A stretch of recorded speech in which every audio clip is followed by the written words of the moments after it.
Welcome to another episode of the Neg Entropy Chronicles. I'm back with another video, so remember to like, share, comment, and subscribe, and click that notification bell to be alerted anytime I drop a new video.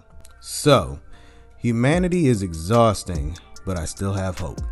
Now, the reason I'm saying that it's exhausting is really because pre-pandemic and I guess post-pandemic, not really, it's still during this particular era of human history, I have noticed a lot of things that have been, I would say, what would be the best word to say? I would say amplified compared to the year before.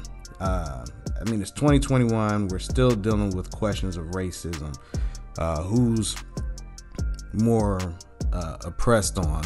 Who's being more discriminated against? We're literally still having race Olympics.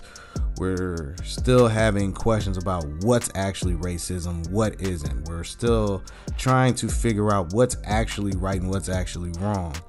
It seems that history is still repeating itself. I can literally watch videos from the 80s and 90s, even the 70s, even the 60s, and things are still being done exactly the same way compared to then. Yeah, it's not all the way out in the open, but the verbiage is still the same, the actions are still the same, the energy is still the same. Now, one thing I could say is this particular person I spoke about during the segment I did about Atlanta spa shooter, the captain that was speaking, and his energy trying to act like, oh, the guy was just having a bad day, and this is the route he chose, things like that, very insensitive.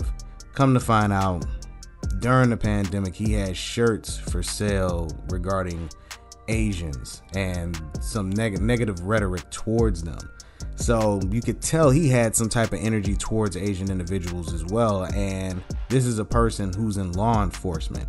Yet you've heard people say before there are a lot of racist individuals in the police force, and it's been discredited, told, oh, you're wrong, the multitude of things that try to act like this isn't a problem. Then you also see people who still talk about the wealth gap within communities, and even if you can give them clear data about it, they try to spin it to make it seem that it's not that actual problem.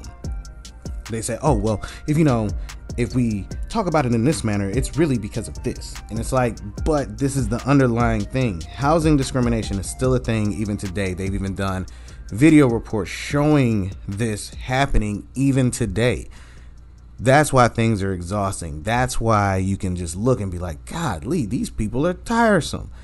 But I still have hope, because the more society continues to progress, you will definitely see people not putting up with those type of things anymore. You're going to start seeing each individual standing up for one another, but it has to start now, or it can drag out. But eventually, in my mind, I still have hope for humanity that it will get there, but I can still be exhausted at this time while I'm thinking about it. But that's just a thought I had, but I still have hope for the future. And I want to thank anybody for checking these out. Please like, comment, share, and subscribe, and be on the lookout for more videos. All right, peace.